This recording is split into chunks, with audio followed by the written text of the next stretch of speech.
No. Now, hello. There we go. You get way Hi. too excited about this.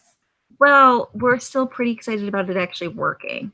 I know, but it's Um, been working for months. I know. I know. I mean, we still don't have anybody actually tuning in to watch us, but I am watching me. one day, one day. I am watching me.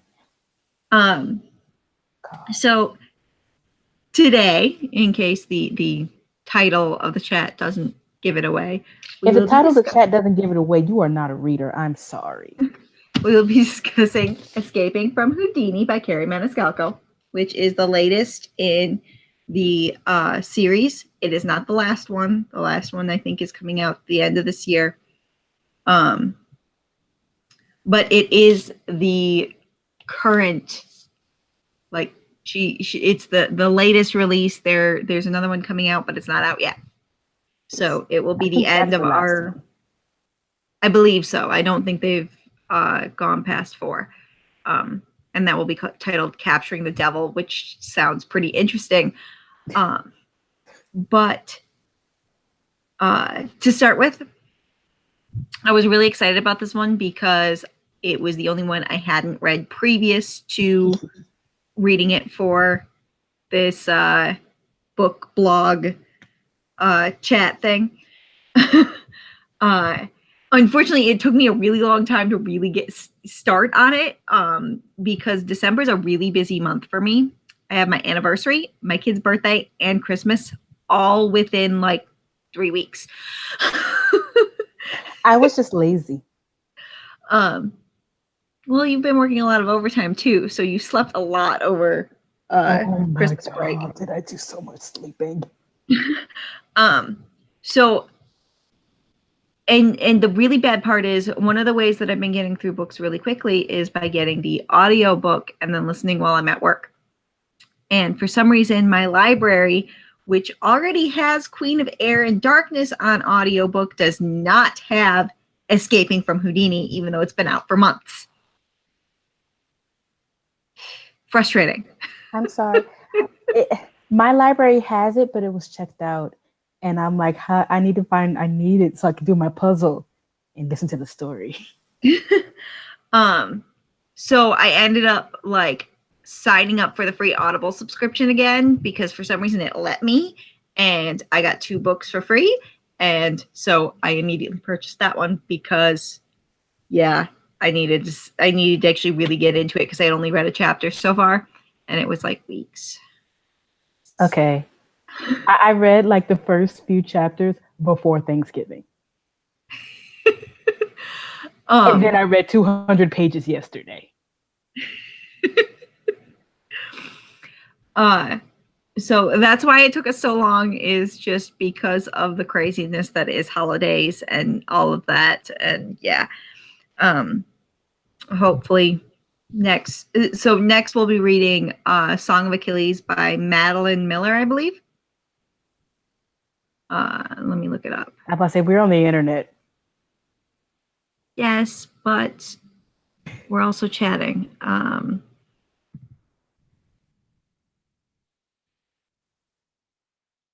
Just a second. Madeline Miller. Good job. I had no idea. Okay, so we're doing Song of Achilles next, which Robin's really excited about, mostly because she wants to get to Circe. And it's really funny because I don't remember anything about the character Circe. I know she's a witch and she turns men into pigs, I believe. Oh, is that?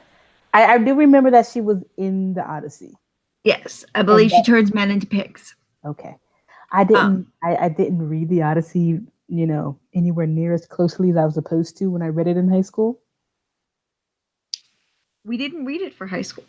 I did. I think we read like excerpts of it, but not like the full thing. Well, we didn't read the whole thing, but when like excerpts of it was like 20 chapters. Yeah, not even. It was a good chunk of the book. It was not very much for us. Public school. Yes, I went to public school. Thanks for reminding me. I mean, it's not like you were going to forget.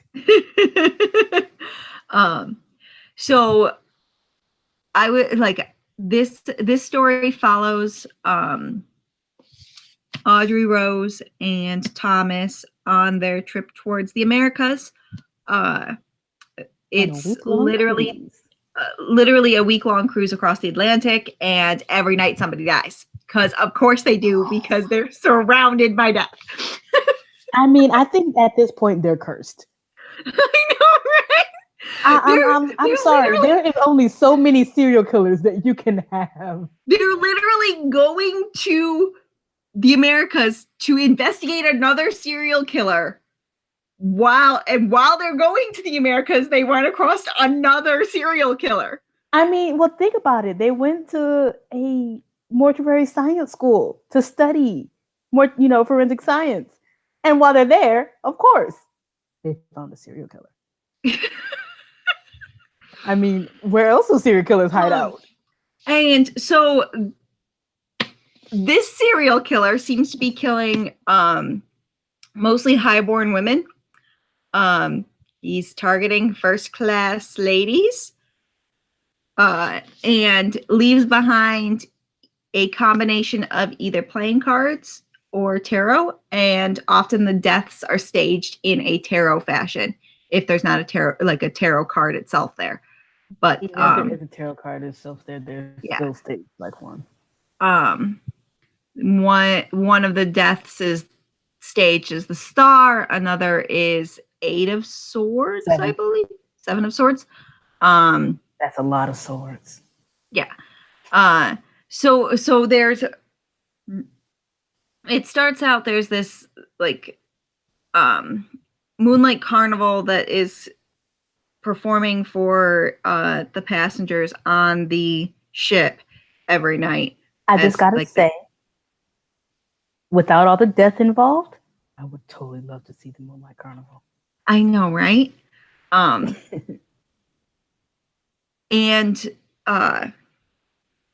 so the Moonlight Carnival is doing everything for it's entertainment, nightly entertainment for the passengers, and obviously the number one suspects are members of the carnival. While they're on the ship, they discover that Audrey Rose's cousin Liza has disappeared from England. Turns out she's on the ship because, of course, she is, because the escape artist that she's been flirting with is none other than the famous Harry Houdini. Well, didn't she say that in the last book? She didn't name him. No, okay, maybe not. I don't believe she named him. She said I think we may. Okay. She didn't even say Harry? I don't think so. Then I was just really good at putting 2 and 2 together. Yeah, well, it helps that the third book was already out when we were reading the second book, and when she talks about the escape artist that she's flirting with, and we know the next book's escaping from Houdini, it's not that hard to put together. Look, I am a detective, okay? Okay, so while on the ship, in part of their investigation, Audrey Rose decides to strike up a flirtation with the head of the Moonlight Carnival as a way to get closer to all of his people and investigate and hopefully find out who's murdering these women.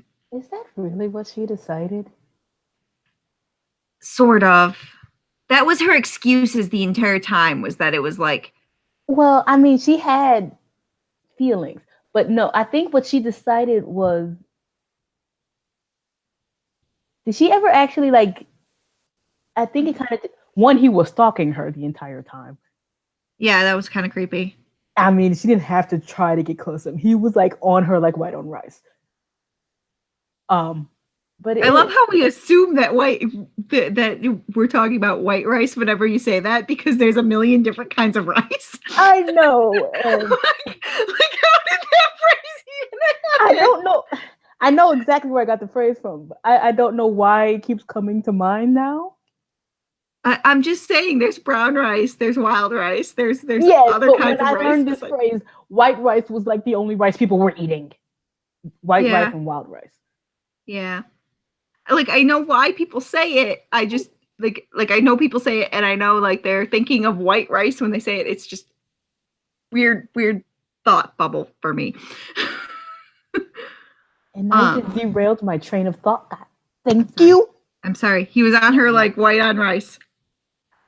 Yeah, okay, so she never really decided, like, even in her mind, to flirt with him. Because shortly, not shortly, but after he had been stalking her for like 2 days, he's like, hey, be in my finale. And she was like, that will get me closer to performers. I'll do it. Also because she made that deal with him. Yes. To act like his girlfriend. Was that even the deal? It was just be in my finale, and that involves getting close because you need to learn these tricks that you never got to use. Because she never did shuffle cards. He did, he did say that she had to act like she was, like the performers wouldn't accept her. Okay. I mean, I don't have the book anymore. I had to take it back to the library. Yeah, that was part of the deal, was that she had to act like she was into him and couldn't tell Thomas that it was all an act. Okay. Which this book nearly killed me because of that. Oh my God. The entire time I wanted to throttle her. What are you doing to Thomas? He's perfect. You'll live. Get over it. Literally the last chapter and a half, I was bawling the entire drive. Like, so I was listening to it on the drive home from work. Oh God, please do not be falling on I-75. I totally was. I did not need to hear about a car crash because someone was crying. On a freeway where the speed limit is like 70 and people are driving like 85. So in this book, they're officially courting when the book starts, because Thomas told her at the end of the last book that he loves her and it's permanent. He just hasn't had the chance to talk to her father yet, to where they're, officially engaged. Yeah. Though several times they think about just eloping on the boat. Yeah. Like several times it's brought up. Yeah. Like, let's just get married now. It's mostly Thomas and oh God, Audrey is just like, but my father. And I know one time she does suggest the elopement. Yeah, that's when they're making out on her bed. Of course, that's what she thinks about it.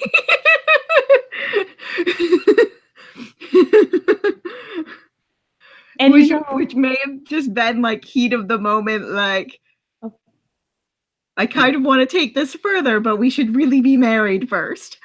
And I mean, as much as she loves him and all, I think she's still scared of being caged. I agree. And I think he goes a long way in this book to showing that he's okay with stepping aside if that's what she chooses. I mean, not okay with it, but he'll do it. Right. Because when it seems like it's obvious that she's choosing Mephistopheles, because of course that's the name that the circus master goes by, is Mephistopheles, of course. He literally like entirely backs off of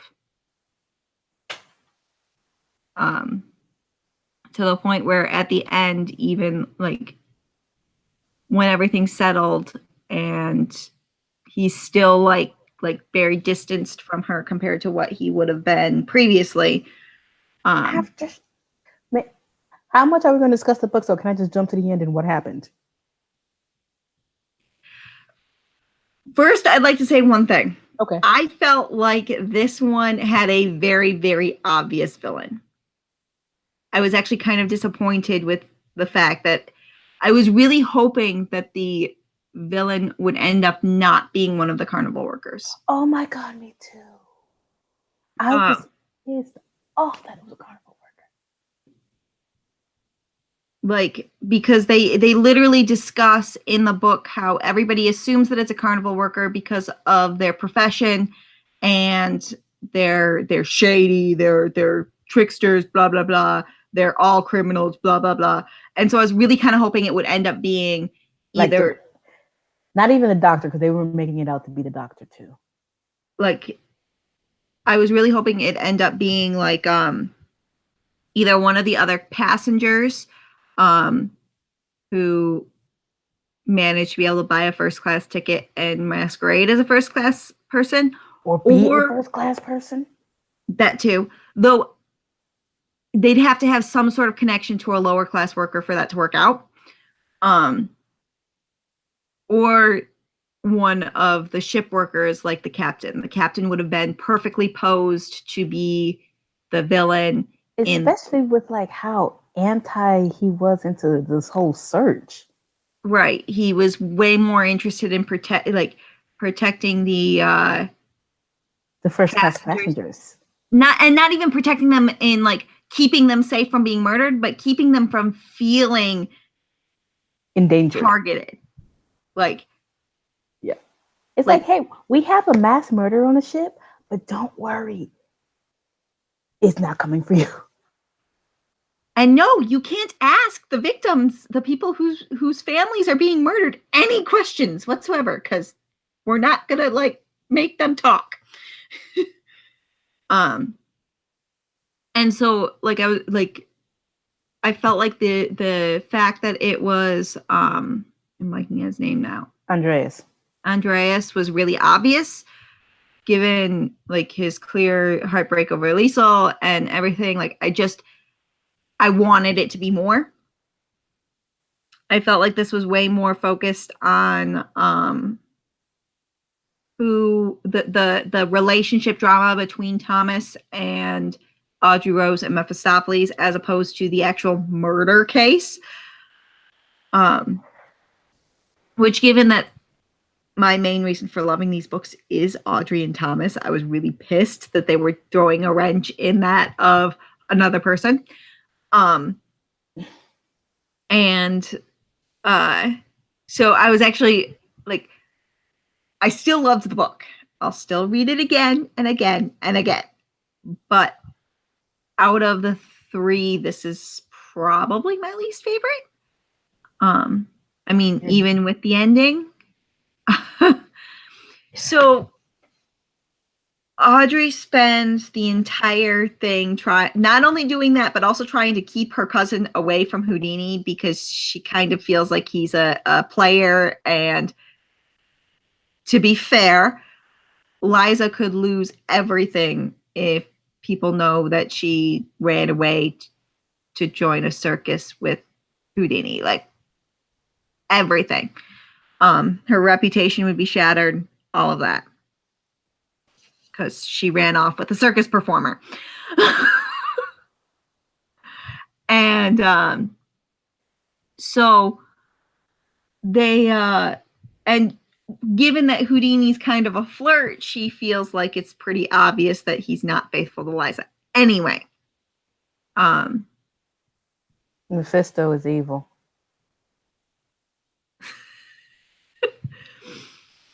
Just saying. What makes you say that? I mean, it was cruel. He knew where those letters were going. Yes, that's why he spilled the ink on them. He is just evil. Yes. So it ended up being their fortune teller. Of course it was, because the tarot cards were in a like pretty immediate giveaway that the fortune teller was like, hey, fortune teller using tarot. Big shock. Although everyone on the ship knew how to do it. Not everyone on the ship, my bad. Everyone in the carnival knew how to do it. Which once again would have made it so that somebody outside of the carnival would have been a better killer. Oh, wasn't one of the guys on the ship into cartomancy, or had used to be into cartomancy or something? Or was that Mrs. Harvey's husband? That was Mrs. Harvey's husband. Never mind. That was one of those things I read back in November. But so at the finale, you find out that it's, of course, Andreas, the most obvious killer out of all of them. And he's got Thomas and Liza at the same time, which was pretty stressful. Because literally, Audrey Rose gets a note from the murderer with a finger claiming that it's Liza's, saying that the killer has her and that if she doesn't stop investigating, he's going to kill her. Which the fact that it ends up not even being her finger is kind of like, really? Really?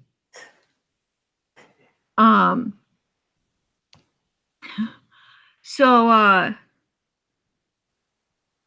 he at the end he's got Thomas and he's choking him with a garrote, which for a big Thomas fan was just awful. Once again, I was crying because I always cry anytime I have big emotions, and I have lots of emotions involving Thomas. I generally cry. Sometimes I scream instead. Sometimes I yell at you. You didn't yell at me this time. I was saving it because I knew we were going to talk soon. Don't forget, I only finished the book yesterday. So we the moment that Audrey got way too into her character of her undercover character of this girl that's falling for Mephistopheles, it actually kind of started to fall for him. And in that moment when she sees Thomas being choked, she's like, "Oh my God, this is the truest love of my life." Like, we weren't all like trying to smack her with the book, like, "Oh my God, what are you doing, you idiot?" I love how you just fell over. And he actually lets Thomas go to just try and throw a knife at him instead, because, you know, when you have somebody that you're about to kill in your clutches, the best idea is to let them go to try and hit a moving target with a knife. And don't forget, we are the country that came up with that whole evil villain monologue while like the good guys like hanging over shark pit. Yeah. So Audrey Rose dives in front of the knife, saving his life and almost dying in the process, because of course she does. Of course she does. And it's actually rather funny at the end. She discovers that her leg got broken in that. Not only did her femoral artery almost get cut, but the knife wedged in so deep that it got caught. It chipped to the bone, and she'll probably walk with a limp forever. She needs Irene. She what? She needs Irene. Yes, she does. I mean, that would be a much better match than Irene and Kale. Really, anyone would be a better match than anyone in Kale. Really hate Kale. Oh my God. Okay, back to the book. I'm sorry. Sorry for the Throne of Glass spoilers there. Oh shoot, I forgot about that. Yeah. No matter where you are in the series, unless you are completely caught up to the second to last book, there were spoilers in that. Yeah. But so obviously Audrey knows that this is like the end of her being able to dance and party and whatnot, because she limps now. But to her, it's not that big of a deal. She knows she's more about the science. I was about to say, how much dancing and partying did she really do? There's been at least one in the series. Besides her getting drunk off of absinthe? Yes, there was the ball that Daciana threw at Christmas. Oh. Okay. And I'm sure, and she's a highborn lady. I'm sure she's been to plenty of dances. Yeah, but if it's anything like the teas that they have, she doesn't do much. True. Um, but she, and I'm sure she'd want to dance at her wedding to Thomas, that I'm convinced is going to happen I because, mean, really, what she wants to do is, lay down and make out with him and then rip all their clothes off. But well, isn't that what you should want to do with your future spouse? Like, I'm just putting it out there. it's that. That's not what I'm saying. What I'm saying is that every chance they get, it's like, okay, let's make out now. I feel like a part of that is because it's so naughty in their culture. It probably is. And to be fair, he's really handsome. Please do not tell him that his head is already too big. He already knows it. His head is too big. But there was a really sweet moment at the end where he brings her a rose-topped cane, because of course he does. That he had specially made just for her. When did he have time for all of this? I don't know. But yeah, they profess their love again at the end, and decide like they like to move on to the next adventure where more people are going to die, because of course they are. This is like my issue with How to Get Away with Murder. I'm sorry. How can death just follow a group of people around? Unless they're the actual killers. Like, it makes sense if they're actually like murderers. Yeah. That would make sense, but they're not. I mean, at some point you have to just go and like lock them up just for everyone else's safety. Like, it'd be one thing if they, like, if all of their things were like, they go, somebody's been murdered and they're going and investigating that murder, and more murders are occurring because of that. Like, okay.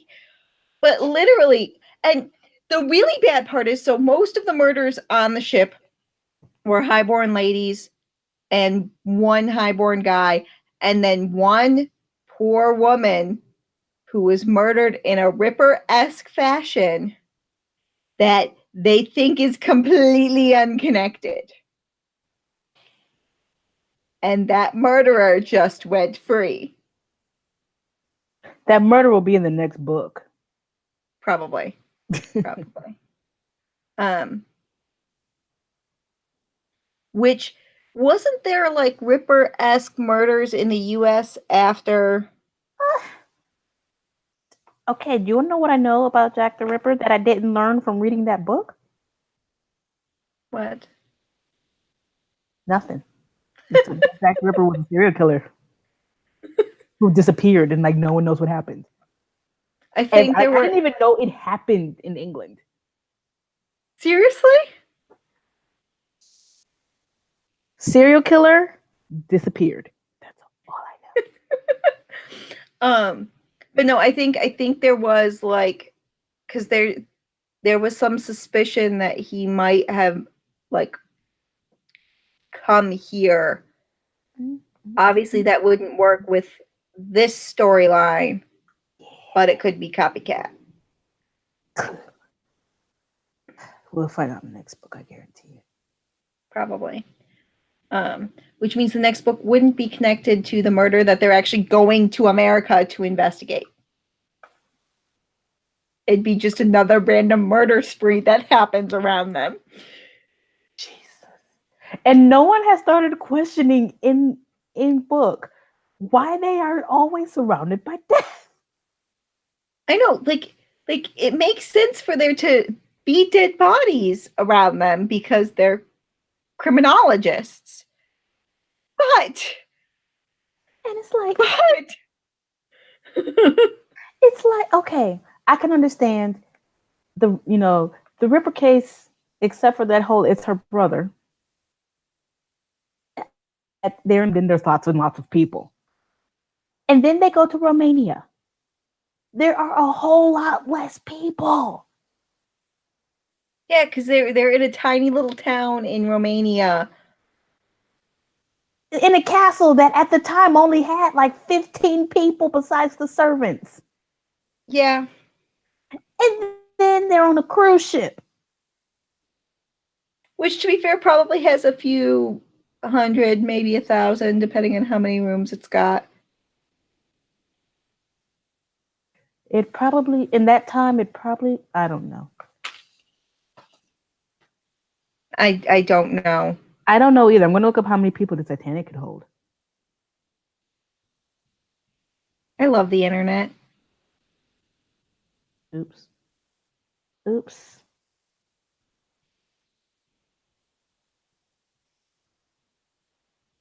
Okay, maybe. The Titanic, which was, of course, like the biggest thing ever at that point, could hold 2,400 passengers. Okay. So the Etruria would have been smaller, and yes. So one of the things that we love about this series is that at the end of every book, they talk about the things that were fictionalized. Like the entire ship. Yeah, the entire ship. Houdini's age was fudged a bit. He would have actually been 13 years old at the time of this story. 15. I thought they said 13, and they fudged him to be 17. But still, like he was still just young. Yeah. And he wasn't world famous yet. Well, he wasn't world famous in this book. No, but he was getting there. There were a couple of other things besides just the ship and Houdini's age.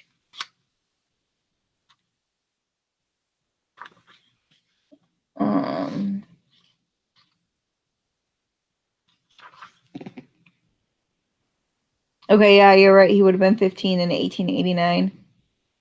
And he began publicly performing magic in 1891. When he really was 17. And met his wife Bess in 1893.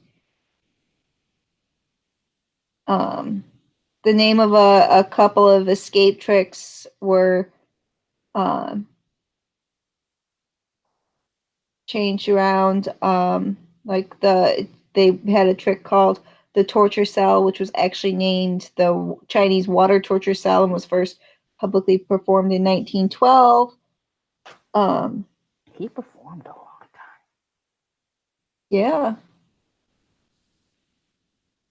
He was big on spiritualism being a hoax, which she used in the thing.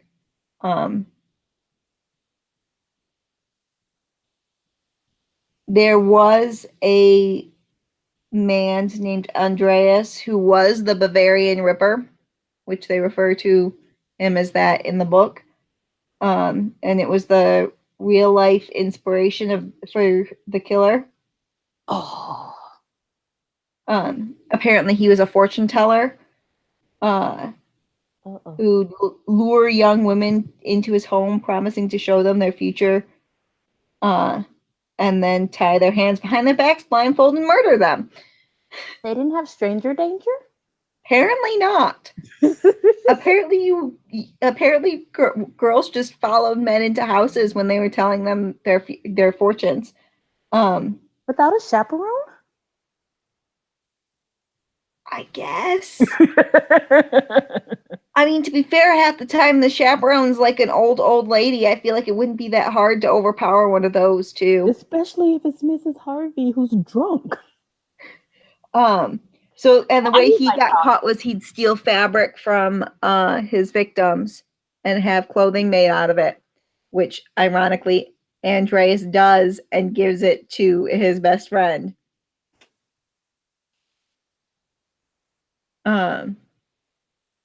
But yeah, I was really disappointed in who the villain was. I was hoping for something more than that. Oh, me too. Because like I was sitting there and I was like, I mean, the only people they're looking at are the circus performers. It'd be really, really interesting if it ended up not being a circus performer and then boom, circus performer. I know. I know. Why can't we flout more of society's things? I mean, especially with the other two books, it was not who you expected. Right.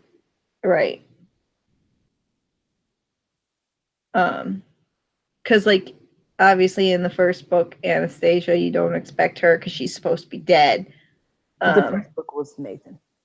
Yeah, the second book, sorry. And then the first book, I didn't suspect the brother at all. I know you did, but that's because I gave too many spoilers ahead of time. Yeah, you did. It wasn't even spoilers. It was like, I think you said it wasn't who you. I think you just said it's not going to be who you expect it to be. I'm like, oh, take off anyone easy. And who do you have left? The like, only person they're not looking at all. Hair. My hair is like. So yeah, next we will be reading Song of Achilles. We will be most likely returning to this when Capturing the Devil comes out. Just like soon-ish, we'll be returning to the Witchlands to read Blood Witch, which comes out in February. Stop laughing at me. After Song of Achilles and Circe, we really, really want to do one of our first bad book buddies, where we're pretty sure we're not going to like the series, because we've done quite a few where we like it, at least to some extent. I know you really, really hate how gruesome these books are. Oh my God, this one was horrible with the whole. Did I yell at you for the whole burning? No, you didn't yell at me for the star. I thought about yelling at you for that stuff. I didn't know. I hadn't read this one. No, by the time the star happened, you had read past it. I told you I read 200 pages yesterday. Yeah. And I had finished by that point. But yeah. When we started read the star the day before. I don't remember. I just remember going, I'm gonna kill that girl. You're lucky I didn't come over. I would have been sad. But yeah, so like I know you don't like that aspect, but you kind of enjoy, like clearly you kind of enjoy the series, at least some. Nowhere near as much as you do. You're not as much of a romantic as I am, to be honest. What are you talking about?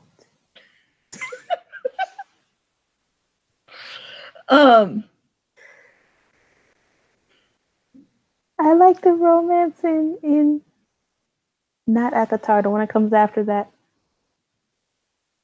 Akawar, and the one that comes between Akatar and Akawar. Akamath? Yes, that one. That's good romancing. Yeah. But so we will eventually be coming back to Capturing the Devil when it comes out. Probably not right away after it comes out. It might take a little while because you know we will be in the middle of something else by that point. Just like with Blood Witch, it's probably going to take us at least 3 to 4 months after, depending on what we decide to do. Because we'll be reading Song of Achilles and then Circe, and then I'd really like to start our first bad book buddies after that. What are our options for that? We were discussing 50 Shades, Twilight. Is it bad that you said 50 Shades and I shuddered? A little bit. And I think we talked about possibly doing House of Night, but that one we'd have to break up. Yes, I have the first 5 books still on my bookshelf. I have them somewhere.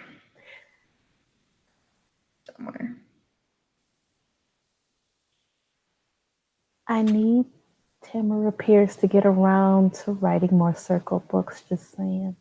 But yeah, so depending on how it goes, we'll read one and then we will finish the series of bad books, but we may, depending on just how bad it is, we may have to like slide other books in between each one just as like a palate cleanser. I have to like not destroy library books. Yes. Yes, you do. Because we're not buying these. Except for the 5 House of Nice books that I bought already. Right. So, I mean, I had originally put up a poll and nobody really answered it, so I'm going to try again.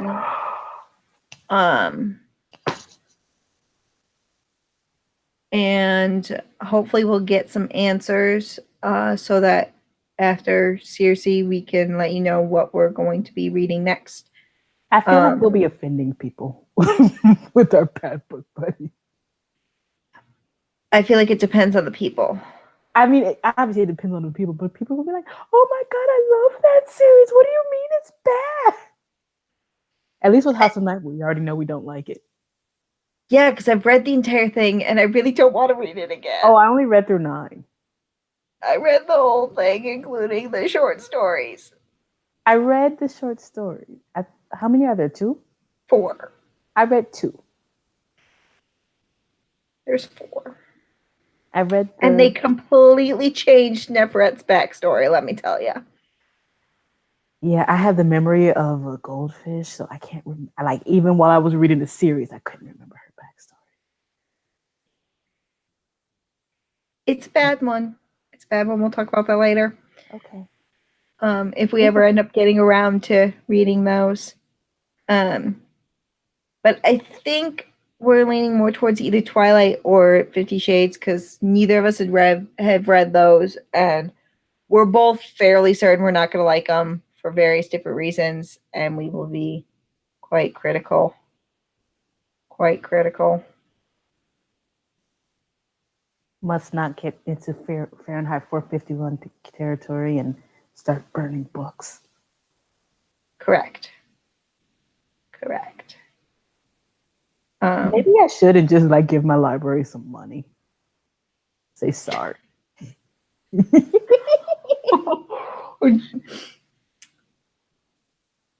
like, you're not getting this book back. I am so sorry about it.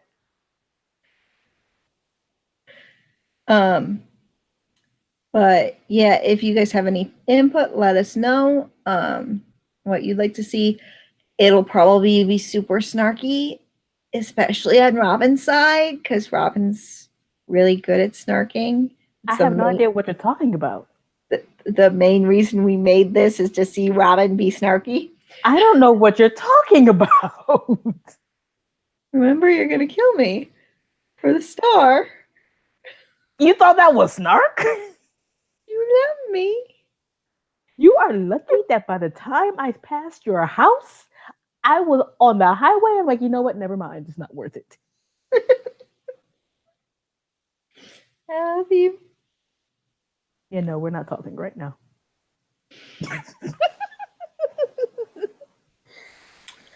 I say yes, we're still talking, and we have been for the past 45 minutes. Yeah, I'm probably gonna have to get off soon. I have to go to work in the morning. I have to take my kid to school in the morning and then go to work tomorrow night. I actually called off last night because I heard. It's not about that. Yeah, I am not ready for work. Yeah, I had checked with my coworkers and they were pretty much done at like 5 o'clock. So, yeah. In other news, my car actually made it in one piece back to South Bend. Yay! I take it that was a big question. It wasn't a big question. It's just I have now had 2 issues getting back. Ooh, that's not fun. Well, I mean, they've been very, very, very spaced out. So, like a couple years ago, after Christmas break, my tire just blew out on my way back. I think we're done with the live chat. All right, guys. We will say bye. Bye. See you guys next time when we finish Song of Achilles. Hopefully it won't be too long. Yeah, hopefully it won't be 2 months this time. Yeah.